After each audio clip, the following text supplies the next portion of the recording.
All right, quick setup before we start. Every betrayal we've covered so far, somebody saw it coming.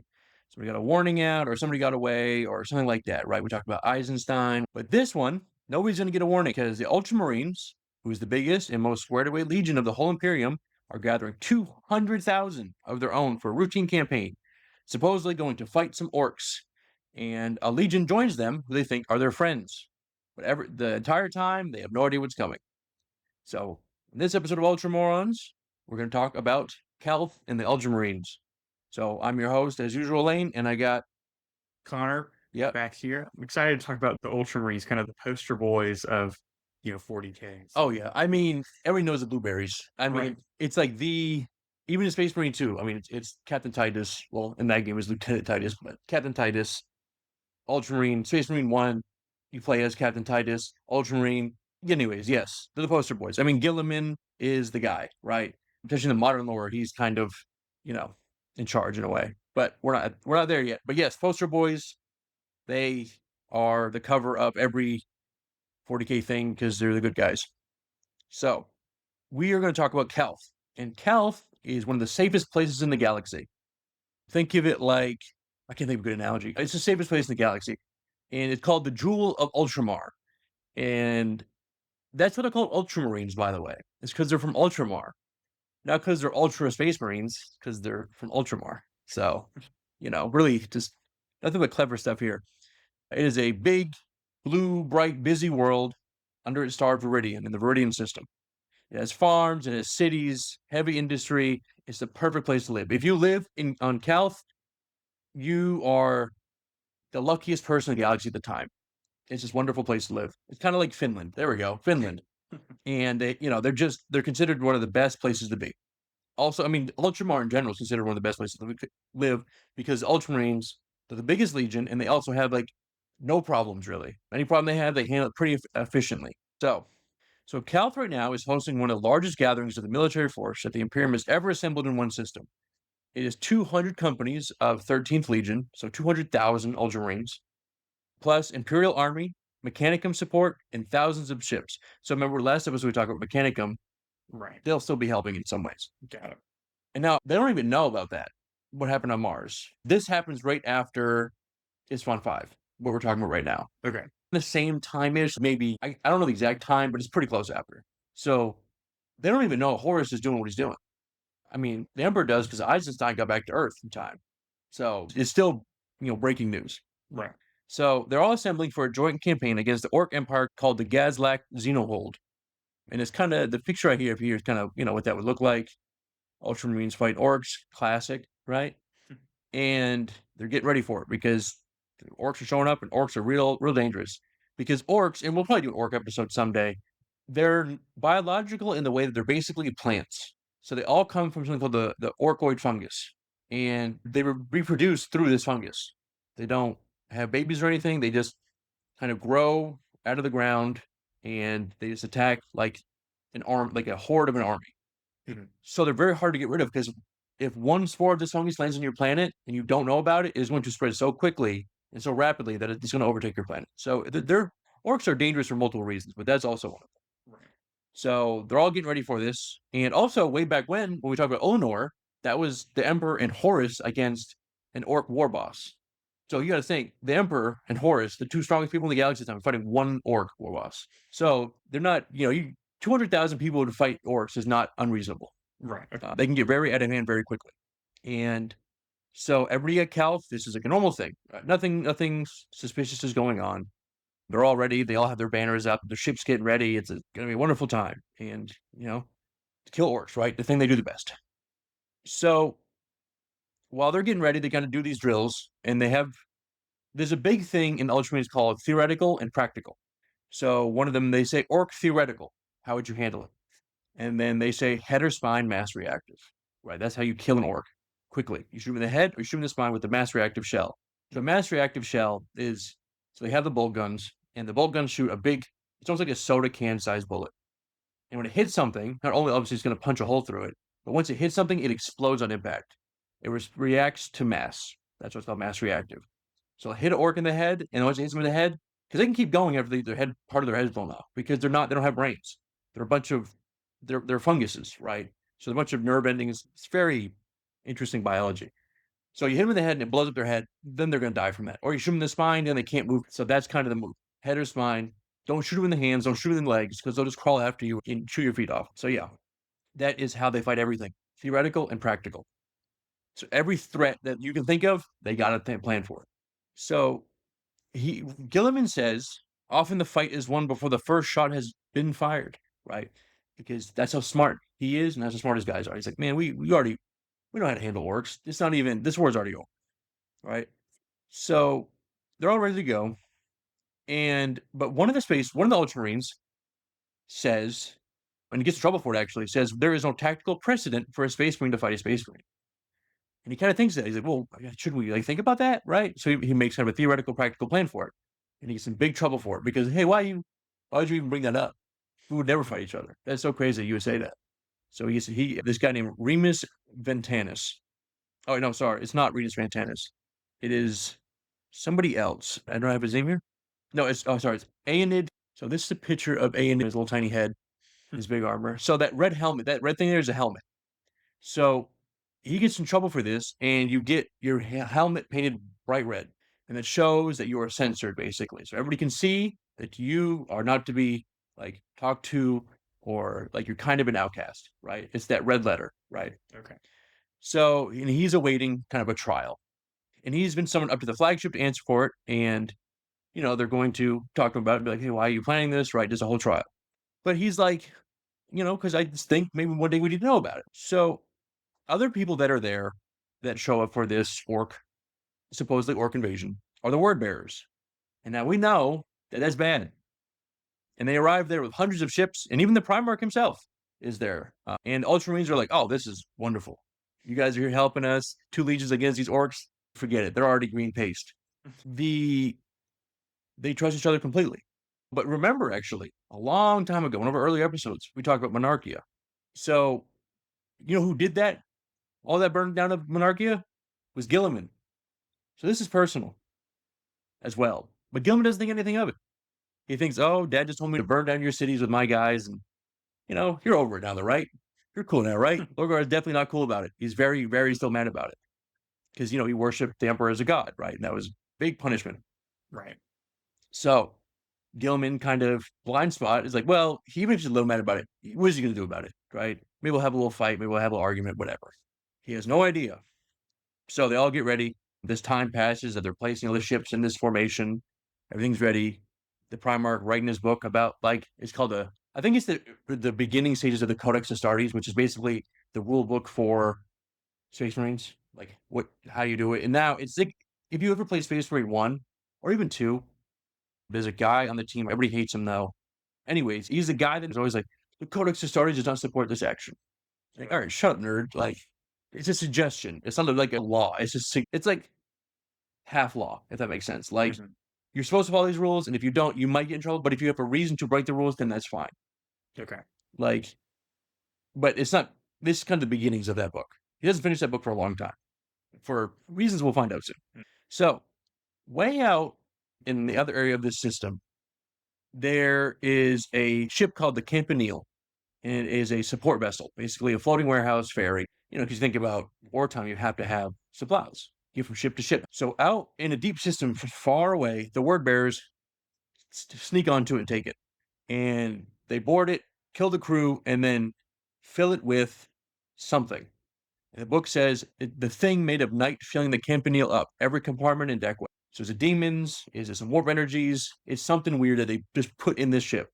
And then it turns around and comes back home. It's just driving back towards Calth, Ultramar system. It's driving a little funny. It's kind of just drifting in. And the traffic controller is like, hey, well, the transponder responds with, oh, sorry, we'll fix it, And okay, good enough. And then it just keeps moving and moving. It keeps accelerating. And like, hey, what are you doing?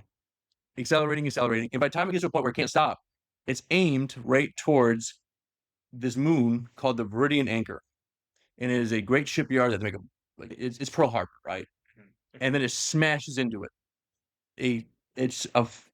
It goes a fraction of the speed of light. That's how fast it starts going before it hits the moon. It's not just like a little car that drifts and bumps into you. It's was it Star Wars? Was it Last Jedi? Maybe not Last Jedi. What's the one where she like jumps through, hits the ship? I know what you're talking. I think it is the Last Jedi, right? Yeah, it is. Lady, and she's just like, yeah, she just warp speeds into the. It's that basically. He almost like fraction speed of light into this shipyard, the biggest shipyard that they have, and it says the Campanile hits it, creating light. It's just this flash of light because it's just this, this thing going so fast, and it is ablaze, and it's over, right? The shit it's gone. Debris is sprayed across the anchorages, and that light that flashes from this moon is the signal, because once it hits, every single word-bearer ship opens fire on the Ultramarine ships, and it's just chaos, right? And they were, during that muster, they were placing themselves in little spots that they knew they could do the most damage, unaware that, they're really close to us. Hey, whatever. They probably want to be close to us. Guy crossing his arms has no idea. and Ultramarines they have nothing to do. They can't do anything. One, because it's Space Marines fighting them, so they're like, oh, maybe something weird's happening, some type of accident or something weird. And two, they weren't prepared yet to fight, so their shields are down, the weapons aren't loaded, like, so it's just it's brutal. They're getting just massacred. And there are also on like the deck too, you see this guy named Honorius Lucille is hanging out with a supposed friend of his Ultramarine friend, and they're like, what's going on? What's going on? He's like, oh, that's so crazy. Then just kills them all, right? He's like, yeah, it was me. It's us. We're killing you. And yeah, it's just becomes this whole. Actually, no, Honorius Lucille is the Ultramarine, and he gets killed by this guy named Sorat Tuchur. Tuchur kills them. Okay. Yeah, make sure I got that right. Honorius, yeah, because I was like, Honorius sounds like a good guy's name. He is one who dies, the Ultramarine who dies, because he's hanging out with his friend Tuchur, and he gets killed. And really, at this point, it's just a massacre. It's chaos. It's craziness. And then the second attack they do is on the machines, where they start destroying data blocks, manifest codes, networks, and they're just kind of putting, I don't say scrap code because that's not really what they have, but they kind of poison it. So now Calth is blind. They're deaf. Their weapons grids aren't working. Their guns and shields are not functioning because, I just dropped an EMP on you. So they're wide open. They can't talk over the comms because it's filled with static. Officers can't get to their ships in time. The ships can't get to the ground. It's just, nobody can do anything. It's just pure madness. Something wakes up, and his name is Telemachus. And this is a picture of Telemachus. There he is. So we haven't talked about these guys yet. So Telemachus in the book says, Telemachus wakes, but it is not time for war. But he wakes up anyways, and he is a Dreadnought.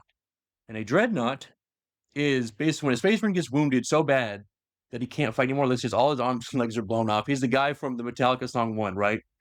Eyes gone, ears gone, legs gone, everything's gone. But they're like, well, you're not dead yet.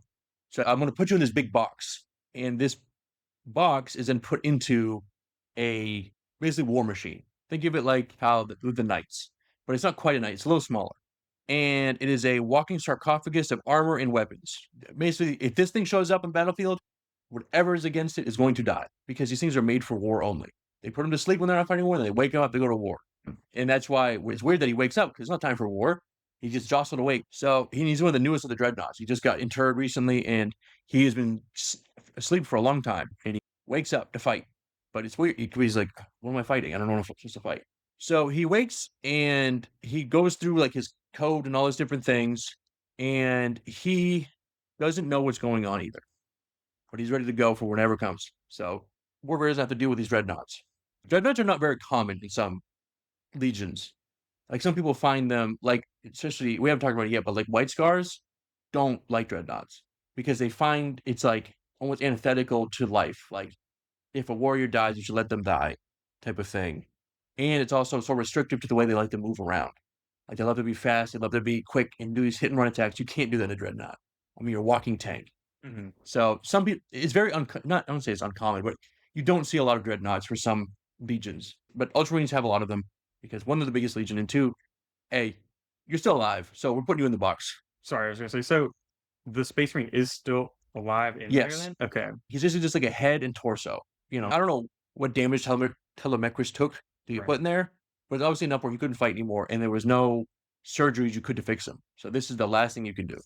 And he can't get taken out of there. Once you're in there for the rest of your life. And there are some Dreadnoughts that live thousands of years, and they start going crazy because you lose your sense of self because you are the Dreadnought now, but you also have memories of being a human. But then those memories get overridden, and it's not good. Being a Dreadnought is not a good thing. It's just another one of the brutalities of 40K. Right. Where you can still fight, like duty does not end after death, right? Get put in the box. But they're still, I guess, sentient in that way. Yes. Like they're not servitors. Okay, they seem very similar to servitors, but no, they're like knights, where you just get you basically installed this machine, you can't get taken out. Like the pod that you're in could get removed, like kind of like we talked about the last episode. That guy, the Tempestus or the Stormlord, he was like in like a big pod, so that pod can get switched out. But like, you are never going to be outside this thing ever again, and we're going to put you to sleep until it's time for war. Then you go fight the war, and we put you back to sleep again. Yeah, no, they have. Usually they keep the same personality they had before, but it's usually they just start over time going a little crazy just because of like you're not allowed to do the things that you did before. Like let's say you like to paint or you like to do poetry, because some of them do art and stuff like that. Or like you go like to walk around, like to talk with people. You're not doing that. Okay. You're a killing machine only now. Like totally killing machine. Because Space Marines are killing machines. Right. Yeah. So it's a troubling fate, but it is what it is. So he wakes up and it's not time for war. So that's why it's weird. So the first hours of this massacre are happening. By the time they can even assemble a picture, an estimate of what's going on, 100,000 Ultramarines may already be dead. That's like half the muster already gone. The orbital space of Calth has become like a graveyard of burning ships, burning debris, and escape craft get shot down as they try to escape, or they just get caught in the debris. It's like I said, it's a mess. It's a total mess. And then it gets even worse. So the word bearer priests start casting some spells. They do other things. They start doing some hand motions and reading from their books. And Viridian, the star, begins to sicken. It like changes, and it looks like it becomes ugly, discolored, and wrong. And turns from this beautiful white, like bright star, to like this green, black, like nasty thing. And basically, what happens is it turned it up a level. So now the radiation from the sun is so much that if you're on the surface of Calth, you're going to die from just heat and gamma radiation, just all the bad stuff from the sun that usually is fine, now is worse. So the atmosphere is basically cooked away. So this wonderful city is destroyed. And it's kind of flipped, So the same thing they did in Monarchia, they're doing back to them, except instead of a star, it was, battleships. Right. Yeah, it's lethal to be outside if you don't have like a protective suit on. So all the thing the survivors can do now is go down. They have to go down in these things called arcologies. And arcologies are these like under apartments, but they're not apartments, but they're like mega cities that they build down instead of, think of it like, did you ever watch Judge Dredd, the remake? I did not. Oh. They have these things called mega cities, and they're just like, or do you know about, what's that city called in China? It's gone now, but it was the most densely populated city at one point. No. What was it called? It was a super dense part of China. And it was considered the densest city at the time. There's been games about it and like videos about it. I cannot remember the name of it though. But anyways, super densely populated. Instead of building upwards, they just kind of dig into the earth and build them downwards. Okay. So they're city-sized. They have habitat. They have tunnels. They have subway systems. But it's all underground. So they go down into these underground cities because sun can't kill you there. Right. Millions of civilians are streaming down to these shelters. Right. And of course, it's panic. The soldiers are trying to get people in there while trying to not die themselves. The city isn't really built for this. It's not a fortress. It's just a city. So you have millions of people trying to get in here and it becomes crazy. But a lot make it down, and millions of people are down here. And one person comes in there too, some farmer named Lanius Person. And he's just an old soldier that retired here a long time ago. Before this whole attack, he had a warning from somebody. A man named John Grammaticus came to him and said, hey, something bad might happen. You might want to be ready for it. And when this happens, you might want to leave. And Lanius is like, okay, I trust you. And so he gathers a small crew of survivors, and he's going to leave on like a special route that John Grammaticus gave him. Interesting. We'll come back to that later. And sorry, this is after John Grammaticus kind of after the Cabal. Yes. Okay, yeah. After he talked to Alpha Legion. This is after that. Because the Alpha Legion stuff happened, I think it was just before Isfon 5. It had to have been. Because Isfon 5 is when Alpha Legion turns traitor publicly. Okay. Yeah. So it was before that. So that's kind of what's going on right now. We're going to go back a couple hours to Guilliman. Because Guilliman is here. And, we talk about what he was up to. And his whole thing is information is victory. And what the wordbearers just are about to do? Take away all the information. So he is there in the McCragg's honor, which is his flagship. And he has, all these different feeds of information coming. But the problem is this data was poisoned weeks ago. Somehow they had some spies getting there, or somebody getting there, probably Alpha Legion, mess with his information. So all this stuff that he is trying to get going is already preset to, like, by the time the first shot goes out, the box is already off. So he can't even go out and speak. So they pre-gamed him. Right. Right as the Campanile is flying towards the moon, the Viridian anchor, Guilliman is on a call with Lorgar. And they're talking and they're nice to each other, even though things are a little problematic there. And they, my worthy brother, oh, brother this, brother that, right? Hulk Hogan's there too, right? But then as he's watching the thing, he sees Lorgar's face change. And it says, there's a look in Lorgar's eyes that Guilliman hopes to never see again. Because it's that real smug satisfaction. And then the light and the guns and then everything goes nuts. And of course, they're going to want to kill Guilliman, right? So a lot of ships focus his ship specifically. And he's trying to be ready for this. But he can't prepare himself for it. Because you got to think, even biologically, they're hardwired not to fight each other. Now, obviously, you can override that with stuff and magics and propaganda, really. So Guilliman is still trying to reckon with the fact that Lorgar is trying to kill him, that his own brother's trying to kill him. So he's like, theoretically, I don't know what to do. What do I do to kill another Primarch or have to defend against another Primarch? So he's like, well, the practical is it's happening, so I got to figure it out. So the Warbearers are killing his legion, and Kor Phaeron, which we talked to him before, remember that was Lorgar's like second in command guy. Yes. So there's Arhpriest and there's Kor Phaeron. So Kor Phaeron's here. It's called the Black Cardinal, and he wants to kill Guilliman himself. I'm going to get my hands on him. I'm going to get him myself. Which, mind you, Kor Phaeron is a Space Marine. Guilliman is a Primarch. Right. So we'll see how that goes. But to be fair, there is sorcery at play. So they board it, and they are killing all these Ultramarines, and the bridge takes a catastrophic hit. Basically blows the whole front of the ship off. And the command deck is launched out into space with Guilliman in there floating in space with no helmet. And it's kind of like that scene in The Last Jedi, right? With floating. That's Guilliman right now. And you really start to think, oh, is he going to die just from this? Right? Is Leia going to die? Being launched into space? Which, if you ask me, she should have. I think it's a better story, but whatever. So eventually he finds his way back inside his ship. And his officers are like, how did you not die? And he's like, well, Primarch biology helped. So basically he's just built different. He's held his breath long enough where he could swim back through space somehow. And he did the Leia hand pull. He used the Force. It's whatever. And so he's getting ready. He's like, I need to rally my troops together.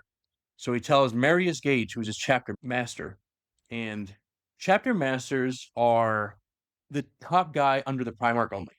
So these guys have the complete control of the Legion if the Primarch is not there. Okay. This guy's name is Marius Gage.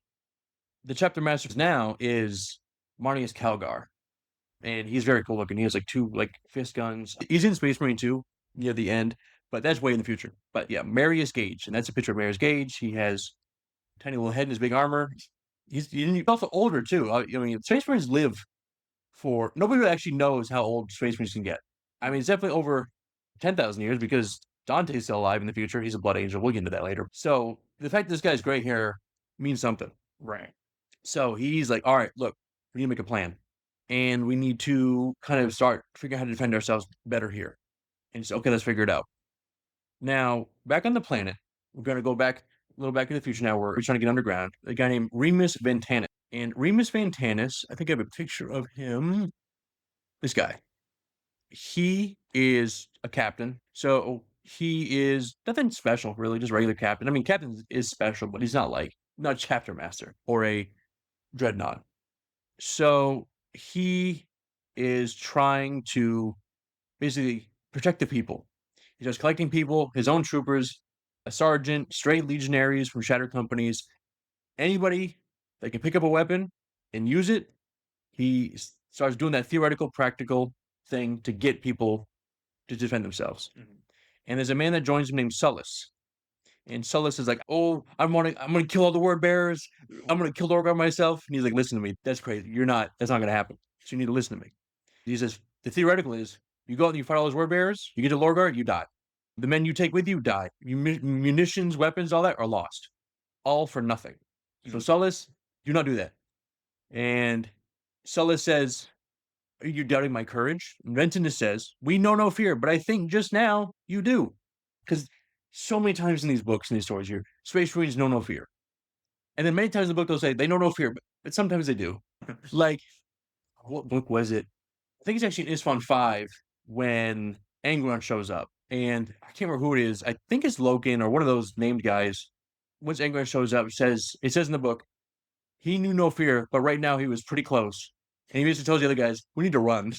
Because once Angron shows up, there's no more, it's only fear. Because Sullus can stare down death without flinching. That's never the problem. It's just that right now he's feeling that fear, that uncertainty. It's a new feeling for his Space Marine. Because they're always the strongest guys out there. No fear, no regret, no nothing. So he says, now we need to not be afraid and we need to figure something out. So, meanwhile, back with the flagship, the guy, and it's the we talked about, the red helmet, he is having a very different day. So, right before he gets his sentencing, his crime, running theoreticals on how to fight and defeat Space Marines. But today, man, that is very valuable. Because, like, hey, so what do we do about that? He says, well, let me show you. Because another thing that Space Marines do is something called, like, war games. And it's basically, they also have a game called Regicide, which is basically just future chess. But war games are simulations where you run think of it like Total War. You ever played Total War? Yeah. It's like that. Okay. What if I have 5 catapults versus these horsemen? How would I, it's that. Right. So he was doing that, Space Marines versus Space Marines. Like, whoa, you can't be putting in the war games, dude. That's crazy. I'm telling you, right? That's what happened. But right now, man, it's super valuable. So he is basically using what he knows about how Space Marines work from his simulations and from himself and Ultramarines. He says, this is what we need to do to defeat that. So he starts organizing a defense. And guys that are twice his seniority start to listen to him because they're like, look, man, you got the knowledge. So down on the surface, Telemachus wakes up, right? We talked about, and he's deployed. And he is moving through, and he is just killing all his ward bearers that are trying to stop him. And Ventanus, who we talked about as well, is gathering strengths, gathering all these different guys together for this one objective. And there is reports that the resistance is everywhere. People are fighting back. But there's something like 30,000 legionaries and 200,000 army, mechanic, and personnel still fighting in hundreds of separated pockets.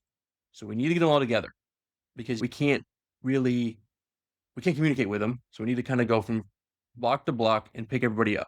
Right. So they need to take back command of the infrastructure and turn back on the defense grid. That was sabotage. So the key sits at a place called, which is a dead palace way in the desert, basically. So this company, they make their way over there with this sun just blazing them. Obviously, so actually, Space Marines have a gland called I think it's the melanoid. I don't know. It's some type of gland that basically, if they're in extreme weather, like they're about to be, it'll darken their skin to accommodate for the UV. Okay. So with salamanders, they all have that gland as well. But for most of them, they have an overactive gland. And that's why they have that skin with the red eyes. It's almost like reverse albinism with them. Right. That's the same thing with Vulcan. His is like too active. But yes, they all have that gland. So they can handle that UV blast a little bit better than the regular person who just get like super cancer right away. Now, the sun isn't gone yet. It's still it's going to take some time before it's like totally not caustic, but like totally dangerous. So they still have some time. It's going to take, to do what they need to do. Right. So Ventanus takes it back and turns back on the guns, and they're shooting at the ships in orbit.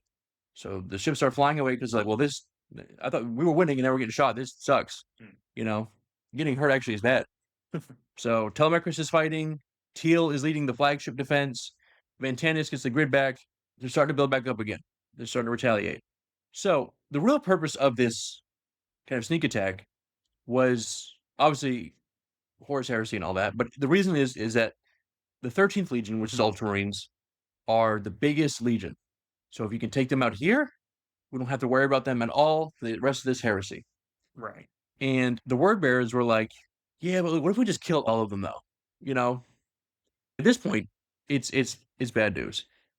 But another thing that happens too is that these deaths and murder and all this different stuff kind of feeds into this ritual that they've been building this whole time. So the word bearer's new faith that they found through going the Eye of Terror holds that suffering and death at a sufficient scale are fuel that can unlock new spells, basically.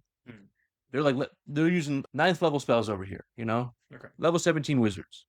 Little D&D reference for people in the audience who knows that one. You can say, oh, you guys are nerds. We're talking about 40k, whatever. It's all the same. It's fantasy, sci-fi, whatever. So, and you kind of see that too with originally with the Campanile, when they killed everybody on board and used that killing to fuel them putting a demon or whatever magic in there to smash into the ship. So that's a small scale of it. Now, what can we do at this scale where millions, if not billions of people have died? Right. So the man that conducts this ritual is Arhpriest. Everybody loves Arhpriest. And so Kor Phaeron is doing his thing, and Arhpriest. So Kor Phaeron is running the war while Arhpriest is doing the kind of the workings of it, right? He's doing the mental stuff because he has this whole thing called the 10,000 Paths. So we'll get into it another time. And as the battle is turning against the traitors, he goes out onto the Satric Plateau under this sickened sun, and he turns his face up to it, real smug, and he says, "Ooh, it feels great." It's just like, Arhpriest, you, and he pulls out an ancient dagger. They called it a thame. Now, an athame is a piece of the anathame. So, a long time ago, well, not a long time ago, but after they had the anathame that stabbed Horus, right, forever ago now, on Davin's Moon, with Eugen Temba and all that, they took the anathame and they broke it up into a bunch of pieces, and they made these ritual knives called athames. So not anathame, but just athame. Yeah. And Arhpriest made them himself, kind of shapes them into these knives and hands them out to different word bearers to do these rituals. Because it's still very, even if it's broken up, it still has that similar power, on that warp chaos power. So Arhpriest has one too. He's kind of using it to basically draw this symbol out. The ritual is a success. And basically what it does is it opens up like a rift where warp entities can just get through and just kind of get into the world. So he's got that going on. So back in orbit, Kor Phaeron he's like, look, if I'm going to have one thing, it's going to be Guilliman's head. Before I leave, I'm going to go get it. So he leads a boarding assault onto the Crag's Honor. And he cuts himself he's cutting his way toward the Primarch, right, which we talked about earlier. And he's getting there. Physically, obviously, Kor Phaeron is nothing next to a Primarch, right? It's just crazy to even think that would even work out. That's like you trying to fight a Navy SEAL. It's just not going to happen, because if you shot a Navy SEAL, they would die. You could shoot a Primarch in the head, and they just flinch, right? So it's more than just physical, right? Right. But he is covered in all this magical sorcery, so maybe he might have a chance here. And he's also carrying the athame. So, the thing that almost killed Horus, might actually do something. Might do something here. So they're fighting, and he ends up stabbing Guilliman with it. And Guilliman is taken down, and he's dying. He doesn't know why. He's like, you just sent me the regular knife. How you just killed me? He's like, oh man, you didn't know. You weren't there when Horus. It's the whole thing. So he is basically telling Guilliman, as Guilliman is basically dying, let it go. This is the beginning of wisdom. And Guilliman sitting there mutters something. And Kor Phaeron goes up to him and says, who's that? I'm sorry, I didn't hear you. One time? He says, you chose the wrong practical. He's like, what? And so Guilliman's lightning claw comes up and he punches through Kor Phaeron and rips out one of his hearts and crushes it. And the Black Cardinal drops down, but he's not dead. Remember, Space Marines have 2 parts. But he's out. He's out, right? Guilliman also can't get up. He's kind of been hurt. But as Kor Phaeron is dying there, some creatures come up and they kind of pull him away, and then he teleports away. He doesn't die there, unfortunately. Okay. But he's very mad that he was like, I'm so close. So the Battle of Calth is basically over. The traitors leave. The sun is poisoned. Survivors underground. They didn't kill all the Ultramarines, but they did a pretty good job. The orbital industries, the Verding Anchor was, the Pearl Harbor, right? That's where all our ships are. That's where we're building our shipyards. Destroying that was a huge win. The fleet, we destroyed so many ships, probably killed over 100,000 of them. So it's half the thing is gone. Still a pretty good job. Guilliman's still alive, though. So we'll work, it is what it is. So what happens next is down in the underground, there are still fighting going on, though, because some word bearers are still down there just doing stuff. And it's called the Underworld War, basically. I don't know if it's the official name, but that's what I'm going to call it. The Underworld War. I'm not talking about Kate Beckinsale and the werewolves and the vampires. it's different Underworld. But they left a bunch of their own guys down there, the word bearers, when they had them up, because most of them were like, yeah, they'll be fine. Let's just get out of here. So they go down there and they're fighting. They're fighting. Ultramarines are killing civilians, but also Ultramarines are fighting back because word bearers don't know these tunnels like the Ultramarines do.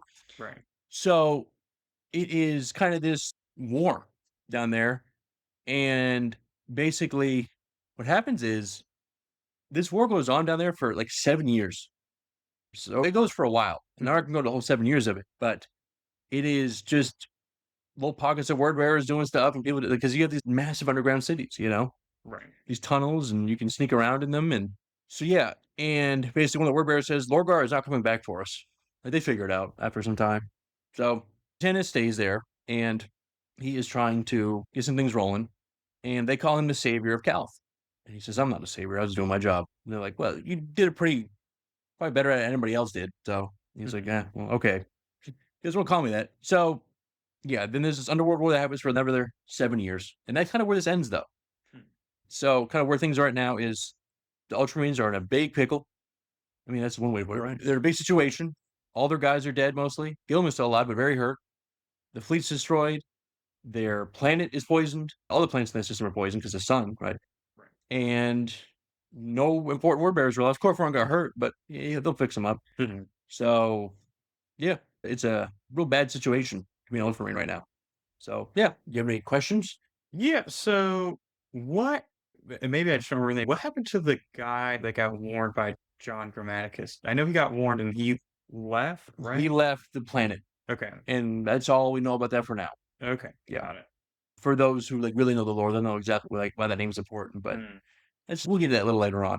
Okay. Yeah. So it's just a little side thing that happens. This guy gets warned, and he says, "Okay, I'll leave." You're like, but why do you warn that one guy specifically? But it's something that gets solved later. But yes. Yeah. Okay. And then I guess I'm wondering, how do you live, even if they have two hearts? How do you live through someone ripping out one of them? Magic, because this is a picture of Kor Phaeron here. As you can see, I mean, he's barely even, like, he's got a lot of nastiness going on. Yeah. So it's like he hangs in there out of the fight for a little bit to get healed up. But yeah, that's because they have two hearts, right? So as long as he has both of them, he's fine. As long as he has one of them, he's fine. Okay. Kind of like a kidney. He's not as effective, but he's not like dying. I mean, he's dying because obviously a hole punch through him. Yeah. From that. It was not fatal. Yeah, it's semi-fatal. Like, he would die if nobody ever picked him up, but luckily he did. Okay. Yeah, with that lightning claw you see in Guilliman's picture here. Right, yeah. I think we've mentioned this, but I thought the lightning claws were like a Raven Guard thing. Raven Guard just used them, especially Corax, because, I mean, claws, birds, Right. But anybody can use them. I mean, the Emperor has one. Okay. Horus, I think, has one. It's just a very, very powerful weapon because it's like this claw that is covered in this like super powerful lightning, not literally lightning, but like energy that just cuts through everything. And it's like a hand. So versus like a sword, it works sort of like the way a power sword does, where it has like a field around it that can cut through things using energy. It's the same thing with the claw, but the claw gives you the whole versatility of actually having a hand. Right. They're usually pretty powerful. They're very expensive. Raven Guard use them, not all the time, but a lot of them use it because it's just, it's their thing. But yeah, it's like the Emperor has one, so that should tell you how good they are. Obviously, his is different, but like, Right. I think Horus gets one. I think, what's his name? Abaddon gets one. Like, usually all the top guys will have one just because it looks cool. It's just good to have. Nice. And then the last thing, where do we leave off with the Dreadnought? I know he woke up and he kind of started fighting. He's fighting and keeps fighting, and then they put him back to sleep, basically. Okay. Once the fighting is good, they give him his little, like, award for helping out, and then he gets back to sleep because, well, actually, I don't know. They might, I'd have to look, but he probably gets back to sleep at some point, but I'm sure they keep bringing him, back. like, they have to, like, now that he knows that he kills Space Marines, like, hey, you're useful now, so run the ship, send him to do different things around. I'd have to do, like, a deep dive on his character, but no, he didn't die or anything. It's very hard to kill a Dreadnought. I mean, they're walking tanks. Like, you would have to, like, a Primarch would probably have some trouble. Not, like, a lot of trouble, but some. Like, it would take some effort to kill one. Maybe not, actually. It depends on the Primarch, but, like, because, and I know it's people are going to say, oh, in Space Marine 2, you fight what are they called? They're like the Chaos Dreadnoughts. They have a name, though. And you kill a bunch of those. So if a Space Marine, it was also like, well, Space Marine 2 is not very, power scale a little funny. Right. Okay. because like some of those things Space Marines would just die from, like especially like higher level Tyranids, like the ones that float and shoot the laser beams. I forgot what they're called. The big floating ones. They're like super psychically powerful and they can like use the warp energies and stuff. Like a regular group of Space Marines is going to die. They're just not going to be a.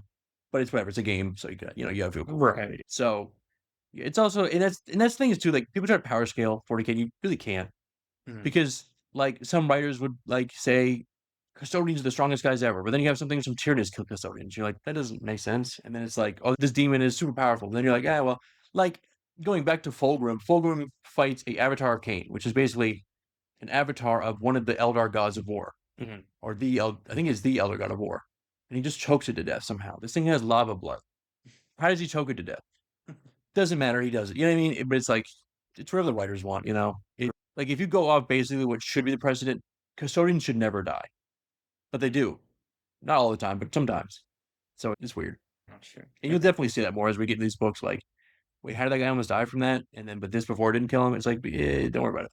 Like some guy just gets stabbed in the back and kills him. You're like, how does Space Marine get stabbed in the back and killed? What? Right. It's like it's magic knives. Don't worry about it.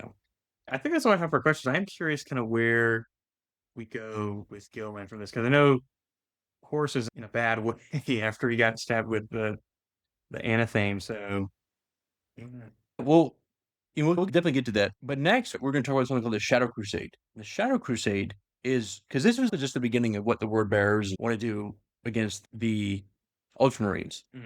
And Lorgar gets the World Eaters to help him. So you thought this was bad. Oh, it's going to get even worse.